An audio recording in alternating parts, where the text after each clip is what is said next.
വിനോദ, അതുപോലെ തന്നെ ഈ മലയാളത്തിലേക്ക് വരുമ്പോൾ ജാനകിയമ്മ പാടി വെച്ചിട്ടുള്ള ഒരുപാട് പാട്ടുകൾ ഇപ്പോഴും തലമുറകൾ പോലും കടന്ന് നമ്മുടെയൊക്കെ മനസ്സിൽ ഇപ്പോഴും ഓർമ്മകളായി നിൽക്കുന്നു എന്നുള്ളതാണ് മറ്റൊരു കാര്യം, അല്ലേ? തീർച്ചയായും അങ്ങനെ തന്നെയാണ്.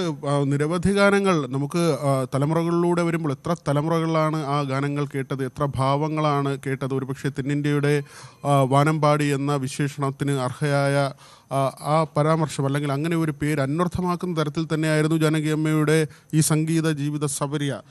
താനേ തിരിഞ്ഞും മറിഞ്ഞും, അല്ലെങ്കിൽ മഞ്ഞണിപ്പൂനിലാവ്, സൂര്യകാന്തി സൂര്യകാന്തി തുടങ്ങുന്ന ആ വരിയിൽ തുടങ്ങുന്ന ഗാനങ്ങൾ, അവിടുന്ന് ഗാനം കേൾക്കാൻ നാഥ നീ വരും, കലച്ചു കേട്ടു ആ ചാമരത്തിലെ ഗാനം, ശാരികയെ എൻ ശാരികയെ എന്ന് തുടങ്ങുന്ന ഗാനം, തുഷാര ബിന്ദുക്കളെ, അങ്ങനെ എത്ര എത്ര ഗാനങ്ങളാണ് ജാനകിയമ്മയുടേതായി നമ്മൾ കേട്ടിരിക്കുന്നത്, നമ്മളെ സന്തോഷിപ്പിച്ചിരിക്കുന്നത്.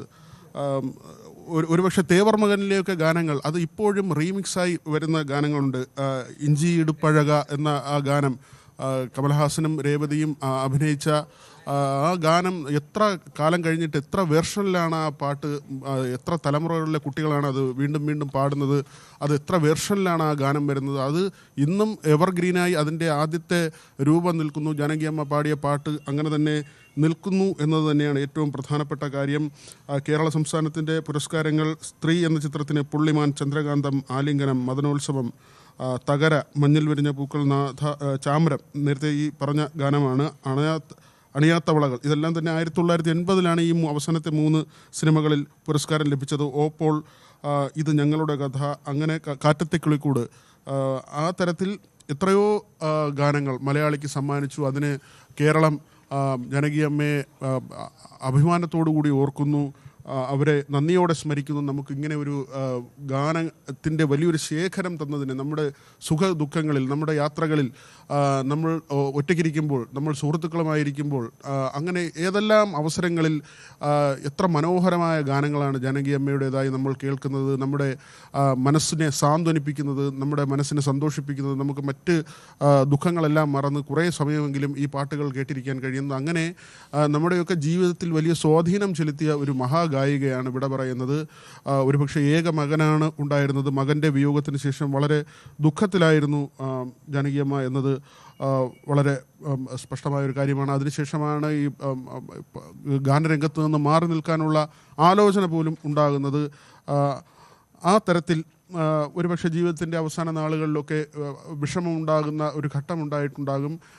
പേരക്കുട്ടിയോടൊപ്പമായിരുന്നു താമസം, മകളോടൊപ്പമായിരുന്നു ഏറ്റവും ഒടുവിൽ ജാനകിയമ്മ ഉണ്ടായിരുന്നത്. ആ തരത്തിൽ നോക്കുമ്പോൾ എത്രയോ ആളുകൾക്ക് അറിവ് പകർന്ന, അല്ലെങ്കിൽ അവർക്ക് മുന്നിൽ മാതൃകയായ, നമുക്കറിയാം ചിത്രയും സുജാതയും ഒക്കെ തന്നെ. അതിനുശേഷം ജാനകിയമ്മയ്ക്ക് പിന്നാലെ വരുന്നു ശ്രേയ ഘോഷൽ, മറ്റൊരു ഭാഷയിൽ നിന്ന് വന്ന് മലയാളത്തിൽ നല്ല പാട്ടുകൾ പാടുന്നു.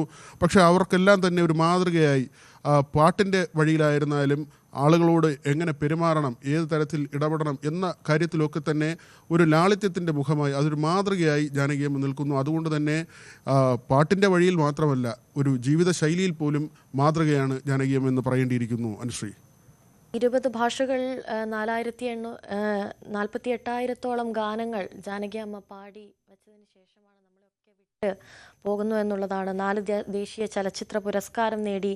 അതിനിടയിൽ തന്നെ 6 പതിറ്റാണ്ടിൻ്റെ സംഗീത സബര്യ നമുക്കൊക്കെ സമ്മാനിച്ച ഒരുപാട് പാട്ടുകൾ, ഒരുപാട് ഓർമ്മകൾ ഒക്കെ അവശേഷിപ്പിച്ച് ജാനകിയമ്മ യാത്രയാവുകയാണ്. 11 തവണയാണ് കേരള സംസ്ഥാന ചലച്ചിത്ര പുരസ്കാരം ലഭിച്ചത്. 2013 പത്മഭൂഷൺ നിരസിക്കുകയുണ്ടായി. വിവിധ സംസ്ഥാനങ്ങളുടെ 33 ചലച്ചിത്ര പുരസ്കാരങ്ങൾ ജാനകിയമ്മയ്ക്ക് ലഭിച്ചിട്ടുണ്ട്. അങ്ങനെ പാട്ടുകളുടെ ചരിത്രത്തിൽ തന്നെ മാറ്റി നിർത്താനാകാത്ത തരത്തിലുള്ള ഓർമ്മകളൊക്കെ സമ്മാനിച്ച്, അല്ലെങ്കിൽ തൻ്റേതായ ഒരു ഒപ്പം അവിടെ രേഖപ്പെടുത്തി, തൻ്റേതായൊരു ഓർമ്മകളൊക്കെ അവിടെ ബാക്കിയാക്കിയാണ് ജാനകിയമ്മ ഇപ്പോൾ യാത്രയായിരിക്കുന്നത്. ഒരുപക്ഷെ മലയാളികൾക്കൊന്നും ഒരിക്കലും മറക്കാനാവാത്ത വിധത്തിലുള്ള, തലമുറകളോളം എല്ലാവരുടെയും മനസ്സിലാഴത്തിൽ ആഴ്ന്നിറങ്ങിയിട്ടുള്ള ഒരുപാട് പാട്ടുകൾ, ഒരുപാട് മലയാള സംഗീതങ്ങൾ ജാനകിയമ്മയുടേതായിട്ട് ഇപ്പോഴും അവശേഷിക്കുന്നു. ആ ഓർമ്മകൾ എന്നും നമ്മുടെ മനസ്സിൽ അവശേഷിക്കാൻ ആ ഗാനം തന്നെ ധാരാളമാണ് എന്നുള്ളതാണ്. വിനോദ്, നമ്മൾ ജാനകിയമ്മയുടെ പാട്ടുകളെ പറ്റി പറയുമ്പോൾ തന്നെ അതൊരു കവിത പോലെ ആയിരുന്നു എന്ന് വേണം പറയാൻ. കാരണം എല്ലാ പാട്ടുകളും കേൾക്കുമ്പോൾ നമുക്കൊരു കവിത പോലെ തോന്നുമായിരുന്നു. അത്രത്തോളം സ്വരമാധുര്യം ആ ശബ്ദത്തിനുണ്ടായിരുന്നു എന്നുള്ളതാണ്. അങ്ങനെ തന്നെയാണ്. കാരണം മറ്റൊരു ഭാഷയിൽ നിന്ന് വന്ന് ഒരു അന്യഭാഷയിലെ പ്രേക്ഷകർ അല്ലെങ്കിൽ ശ്രോതാക്കളുടെ ഹൃദയം കവരുക എന്നത് എളുപ്പമുള്ള കാര്യമല്ല. അങ്ങനെ ആന്ധ്രയിൽ ജനിച്ച് ദക്ഷിണേന്ത്യ മാത്രമല്ല മറ്റ് ഇന്ത്യൻ ഭാഷകളിലേക്ക് കൂടി പടർന്ന് ആ സ്വരമാധുരി അവിടുത്തെ പ്രേക്ഷകരെ എല്ലാം കേൾപ്പിക്കാനും അവരുടെ ഹൃദയത്തിലിടം നേടാനും കഴിയുക എന്നത് ഒരു ചെറിയ കാര്യമല്ല. അവിടെയാണ് നമ്മൾ ഈ പുരസ്കാരങ്ങളുടെ പട്ടിക നോക്കുമ്പോൾ തമിഴ്നാട് സർക്കാരിൻ്റെ പുരസ്കാരങ്ങൾ 6 തവണ, കർണാടക സർക്കാരിൻ്റെ പുരസ്കാരം, ഒഡീഷ സംസ്ഥാന സർക്കാരിൻ്റെ പുരസ്കാരം, തമിഴ്നാട് സർക്കാരിൻ്റെ തന്നെ വളരെ പ്രശസ്തമായ പുരസ്കാരമാണ് കലൈമാമണി പുരസ്കാരം, അത് നേടുന്നു. കേരളത്തിൻ്റെ സംസ്ഥാന സർക്കാരിൻ്റെ അവാർഡുകൾ, മികച്ച ഗാനത്തിനുള്ള അവാർഡുകൾ, അതോടൊപ്പം തന്നെ ദേശീയ പുരസ്കാരങ്ങൾ, പത്മ പുരസ്കാരം നിരസിക്കുന്ന ഒരു ഘട്ടവും ഉണ്ടായിരുന്നു ജാനകിയമ്മയുടെ ജീവിതത്തിൽ. അങ്ങനെ പല പല പുരസ്കാരങ്ങൾ തേടിയെത്തുന്ന ഒരു കാഴ്ച നമ്മൾ കണ്ടതാണ്. മാത്രമല്ല എത്ര മനോഹരമായാണ് SPBയുമായിട്ടുള്ള സ്റ്റേജ് ഷോയൊക്കെയാണ് ഇപ്പോൾ ഓർത്തു പോകുന്നത്. പല ഘട്ടങ്ങളിൽ അങ്ങനെ തിരുവനന്തപുരത്ത് യേശുദാസുമായി ചേർന്ന് സ്വർലയുടെയൊക്കെ പരിപാടിയിലോ അല്ലെങ്കിൽ ആ തരത്തിലുള്ള സൂര്യ ഫെസ്റ്റിവലിലോ ഒക്കെ തന്നെ ജാനകിയമ്മ എത്തുന്ന സാഹചര്യം അതൊക്കെ തന്നെ നേരിട്ട് കാണാൻ കഴിഞ്ഞിട്ടുണ്ട്. പലപ്പോഴും കനകക്കുന്നിലും നിശാഗന്ധിയിലും ഒക്കെ നടന്നിട്ടുള്ള അത്തരം പരിപാടികൾ നേരിട്ട് കാണാൻ കഴിഞ്ഞിട്ടുണ്ട്, ആ സ്വരം കേൾക്കാൻ കഴിഞ്ഞിട്ടുണ്ട്. അല്ലെങ്കിൽ യൂണിവേഴ്സിറ്റി സെനറ്റ് ഹാളിൽ നടക്കുന്ന പരിപാടികൾ, ഇപ്പോൾ അയ്യങ്കോളി ഹാളിൽ, പഴയ VJT ഹാൾ, അവിടെയൊക്കെ തന്നെ നടക്കുന്ന പല പല പരിപാടികളിൽ ജാനകിയമ്മ എത്തുകയും ഒന്നുകിൽ അതിഥിയായി എത്തുകയും അല്ലെങ്കിൽ ഗായികയായി എത്തുകയും ഒക്കെ തന്നെ ചെയ്തിരുന്ന ഒരു കാര്യം, അതൊക്കെ തന്നെ പല കുറി കേൾക്കാനും അനുഭവിക്കാനും ഒക്കെ തന്നെ കഴിഞ്ഞിട്ടുണ്ട്. അങ്ങനെ നമ്മൾ സിനിമയിൽ കേൾക്കുക, നേരിട്ട് കേൾക്കുക, ആ സ്വഭാവം മനസ്സിലാക്കുക. കഴിഞ്ഞ ദിവസം നടി ഷീല അനുസ്മരിച്ചതുപോലും ഓർക്കുന്നു. ഇവർ തീവണ്ടിയിലൊക്കെ തിരുവനന്തപുരത്തു നിന്നോ മദ്രാസിൽ നിന്നോ എറണാകുളത്തേക്കോ തൃശ്ശൂരൊക്കെ പോകുമ്പോൾ ഗായികമാരും നടിമാരുമൊക്കെ ഒരേ ബോഗിയിലാണ് യാത്ര ചെയ്യുന്നത്, ഒരേ കൂപ്പയിലായിരിക്കും.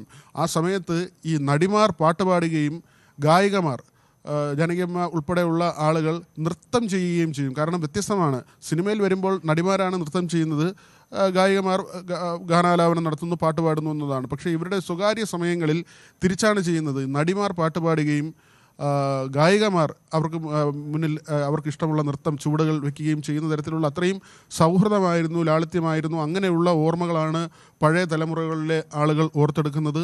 അങ്ങനെ നമുക്ക് വലിയൊരു നഷ്ടം സംഭവിച്ചിരിക്കുന്നു എന്ന് തന്നെ പറയേണ്ടിയിരിക്കുന്നു. ശ്രീ വിനോദ്,